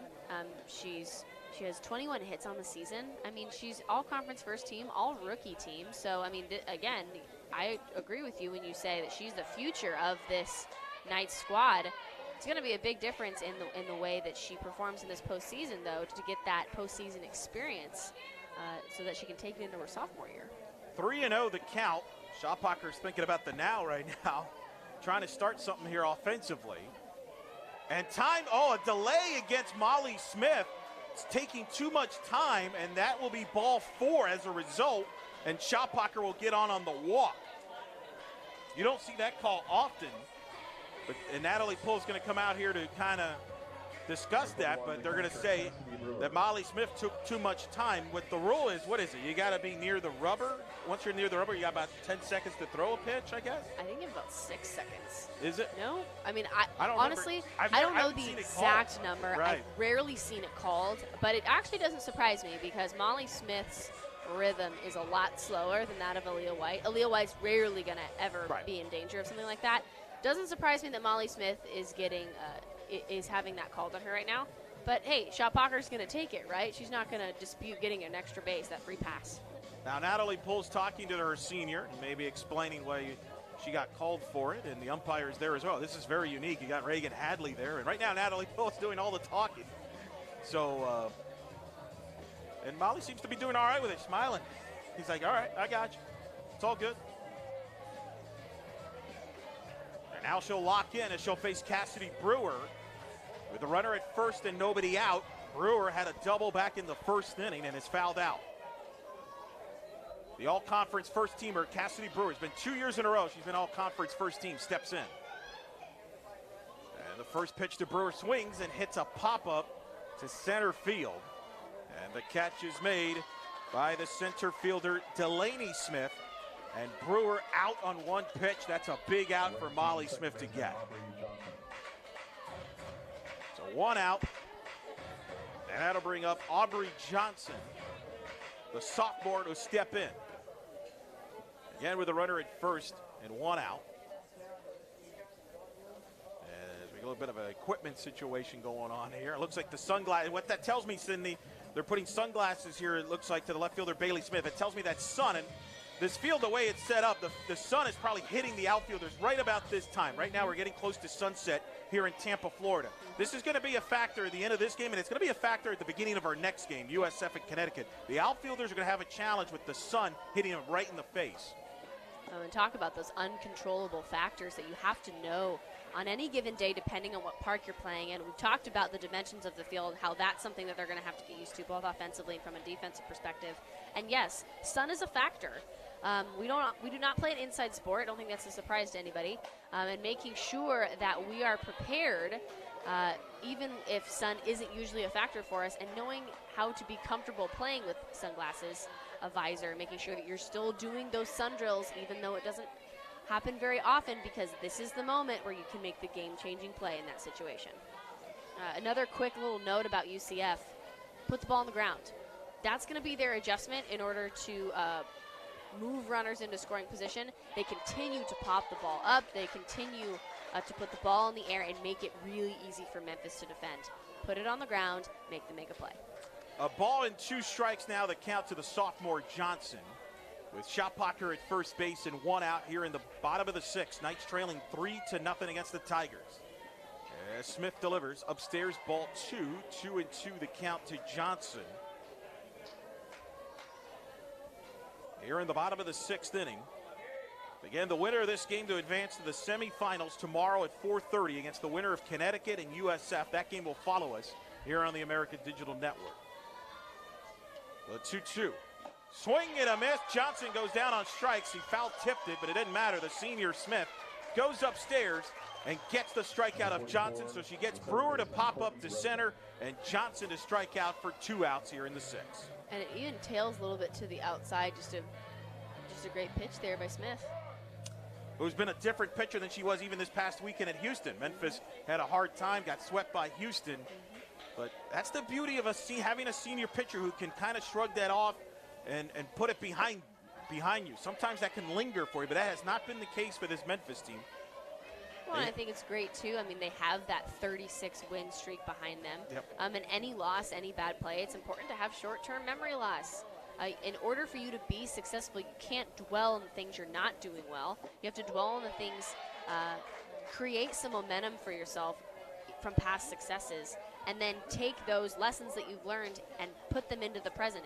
Exactly what we're seeing right now from Memphis. Molly Smith took everything she learned from this past weekend in Houston and is using all of those strategies to help beat UCF. And she gets a ground out here to second to throw to first in time as Roten grounds out. And Molly Smith gets through the 6th and maintains a 3-run lead here for the Memphis Tigers here on the American Digital Network's coverage of the American Softball Championship. There are other people just like you, driven, determined, those who use passion to spark creation, others who are ready to unite and discover together. It all starts with you and continues with us, the University of South Florida. Power comes in all forms. Power is a big tackle, a big save, a clutch hit, and a game-winning shot. Power is also standing up for what is right. Power is respecting an opponent, officials, student athletes, coaches, and team representatives.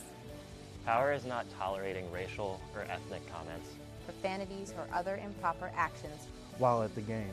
Be American. Power. Power. Power. Power for life. Leading off the top of the seventh inning from Memphis, number 5, center fielder Delaney Smith.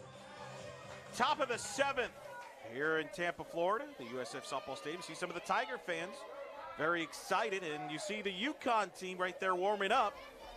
They will be on the field next. That'll follow this game on the American Digital Network as they'll take on the regular season champion Bulls. Bunt play and a well-executed bunt by Delaney Smith, who gets the bunt single, and that is vintage Memphis softball. That's why they're one of the highest batting average in the conference, is for plays like that. There's nothing you could do as a defensive player. You just can't. It's perfectly executed. Did I mention Delaney Smith's just a freshman? She doesn't look like one on that play. Look at that beautifully executed bunt play. And now Bailey Smith tries the bunt. Roten will field, will throw to first in time. Still beautiful softball from the Smiths. Not related, but from the Smiths, doing their job here to put a runner in scoring position. Beautiful softball, even though Bailey Smith doesn't necessarily get on base here. What more could you want for a runner in scoring position for Ashley Threet right here? Runner at second, 1 out, and Threet takes a strike. Memphis as a team hits .306 on the season with 23 home runs, but they're very old school softball, right? Small ball, put pressure in defense, manufacture runs. You know, and Threet hits a foul down the left side and out of play, and the count is quickly 0-2. In a time where we've benefited as players from technological advances, from the way that we recover to the way that we train to the equipment that we use, you just said it. Old school softball, there's no replacement for it. There's a grounder to first. Barlow will touch the bag at first to get the out. Runner advancing to third with 2 outs. Right, you see so much, obviously, with technology in the bat, so much offense in the game and people playing with home run ball, and certainly, but I think Memphis shows that there's still room in the game for some old school softball like Memphis softball, and I think that's what's great to watch about Tiger softball. Absolutely. Brooke Lee takes a ball, and you and I have been a part of this game for various different roles. You were a player, I was not, but I've been covered this game for over a decade, and you know, we both grew up, this was small ball, this was softball, and you could still win with it as Brooke Lee hits a pop-up to right. Johnson will make the catch to retire the side. Last chance for UCF as we head to the bottom of the 7th. Memphis leads 3-0 here in the American Softball Championships on the American Digital Network. When learning creates leaders, ideas are ignited, focus gets sharper, and service connects generations. We commit our expertise to heal, to discover, and to drive our region forward to a brighter tomorrow. East Carolina University. Tomorrow starts here.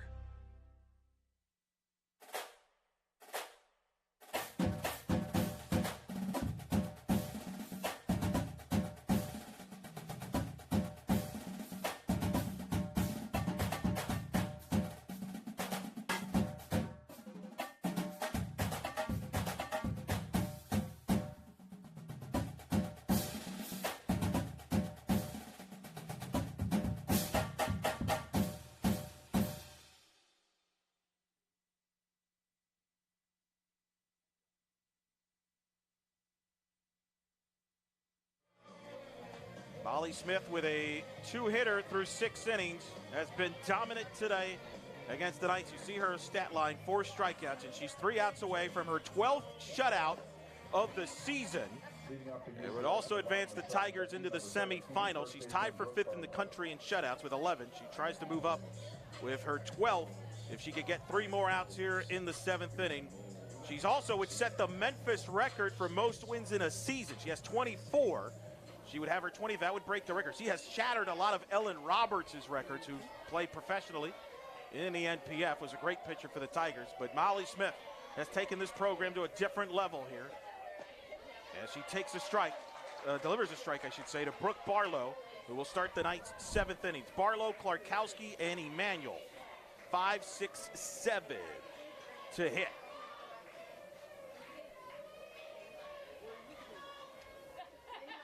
And the first pitch, Barlow hits it deep to second.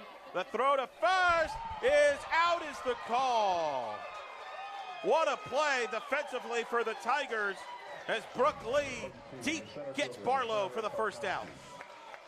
And a well-hit ball gets past Smith, and just an extraordinary play there, right? We talk a lot about game-changing plays, and then when you have the opportunity to make one, time to step up. And I absolutely love the energy that is radiating from this Memphis team right now. They are playing the best version of Memphis softball, and I am here for it. I am happy to watch it, and I'm happy to talk about it. Kira Klarkowski now at the plate takes ball 1. 1-0 the count to Klarkowski, the number 6 hitter now, and then trying to get something going. What a play there. The Memphis defensively has been spectacular today. And Molly Smith on the 1-0 is inside for a ball. 2-0 the count to Kira Klarkowski. Knights need base runners, trailing 3-0 here in the bottom of the 7th. 3 runs, 7 hits, no errors for the Tigers. No runs, 2 hits, and 2 errors for the Knights. The Tigers got 2 runs in the 4th, and they got 1 run in the 5th. And Klarkowski takes ball 3, 3-0 the count to Kira Klarkowski here in the bottom of the 7th. Coach Gillespie's trying to hope to find some offensive spark offensively. They've been shut down by the senior Molly Smith. The 3-0. Klarkowski takes all the way for a strike, as you would expect when you need base runners, and that's what UCF needs. And the count will be 3-1. I don't know very many players who had the green light to swing on 3-0. They have to be incredibly disciplined, have very good bat control in order to, and in good discipline, distinguishing between balls and strikes. The 3-1 pitch. Klarkowski hits a fly ball to left. It's going foul, but it's playable, and the catch is made by Bailey Smith for the 2nd out of the inning. And the Knights down to their last out here with Aaron Emanuel, and Molly Smith is an out away from the shutout and sending the Tigers to the semifinal. You look at the replay there. Bailey Smith with the catch there in foul territory, and now Aaron Emanuel, the junior, will step in here. No one on, 2 outs for UCF in the 7th inning. And the Memphis faithful making the trip to Tampa on their feet by the first base side, as Emanuel fouls it back, and the count is 0-1. What a performance for the senior Molly Smith. Looking to send the Tigers back to the semifinals for the 2nd consecutive year to face the winner of the USF Connecticut game, which will follow here on the digital network. The 0-1, and that's fouled back, and Smith is a strike away from the victory here as Emanuel fighting the pitches off here. We're seeing Emanuel make adjustments. She's now moved her timing from being underneath it and a little bit late. Now she's now still underneath it, but she is fouling it straight back, so she's right on time. Still got to cut that ball in half from the top. Emanuel fouls it off to stay alive. 0-2 the count.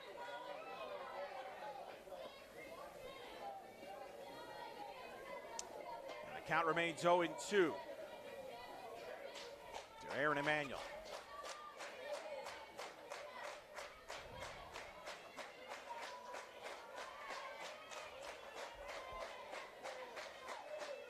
Smith on the 0-2. And Emmanuel hits a pop-up to left. That should do it. And the catch is made by Bailey Smith. And the Memphis Tigers advance to the American Conference semifinals with a 3-0 victory. 3 runs, 7 hits, no errors for Memphis. No runs, 2 hits, and 2 errors for the Knights. Molly Smith picks up her 12th career season shutout, her 12th shutout of the year, and has school record 25th win of the season. Tigers advance to the semis. We'll come back to wrap this up. Tigers victorious 3-0 over UCF. You're watching the American Softball Championships on the American Digital Network.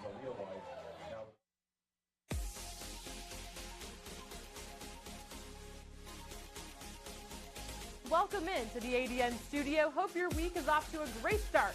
Thanks for tuning in to an all-new episode of The Rise. And Mike Hughes, the kicker to beat. Do you believe it? Kareem Bruton Jr. for the win. Yes! The American Conference Championship. Bernie scores. The next biggest game is our biggest game, and we've been doing that all year. A game like this, you got to want to win the game. We get to the point to where, okay, we're all scratching the itch, waiting for college football to start. How impressive is it that both of these programs have been here the last 4 years? This ball is launched out and beyond left field. Bohm gets around on this one, up the line, that's fair. I couldn't be prouder. I mean, this conference has just performed beyond anyone's expectations.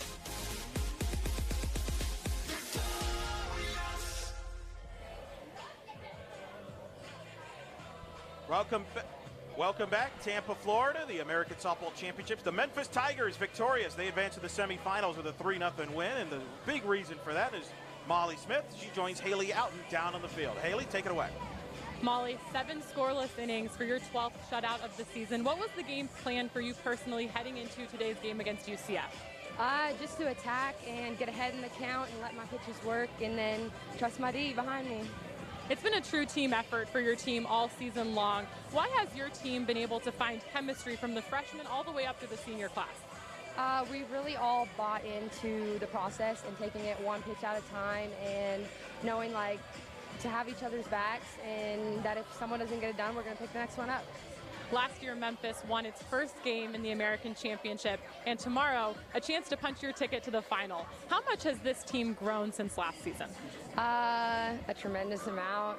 We have really come together and just all bought into being scrappy and to playing our game and not letting outside factors hinder us, and I think we just got to bring that tomorrow. Watching you in the circle as a senior, you're smiling, you're laughing. How are you able to keep it fun in these high-pressure situations? The more I smile, I feel like the more my defense trusts me, and then the more they smile, I feel like I can trust them, and we just kind of work together. We keep each other talking. All right, thanks a lot, Molly. Good luck in the semifinal. Thanks. Thank you, Haley. And Molly Smith, I think that last answer describes what a leadership is about, right? People talk about vocal leaders or anything like that, but she said it right there. She smiles because that gives her team defensive confidence. That's a great sentence, great statement for the senior Molly Smith. And the Tigers advance to the semifinals. As you look at the highlights of this game, Sydney, first of all, UCF 34-22, young team, only 2 seniors, wins over Florida, Long Beach State, and Hofstra. They're going to have a long week now. They got to wait till selection Sunday night. High RPI could go either way, but young team. But credit to the Tigers.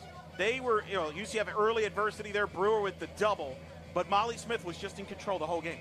And just what Molly Smith said, Memphis trusted the process. They played their brand of softball. They committed to the game plan that it took to take this one from UCF. Really looking forward to their performance in the semifinal tomorrow. So the Memphis Tigers will be in the semifinal tomorrow, 4:30 Eastern on the American Digital Network. They'll face the winner of our next game. As it's the #1 overall seed, the USF Bulls will take on the 8-seeded UConn Huskies. We'll have that for you shortly. But until then, thanks to Haley Outen and, of course, our great crew of the American Digital Network. For Sydney Gerbrack, I'm Eric Lopez. We'll see you soon here from Tampa, Florida, the American Softball Championships here on the American Digital Network.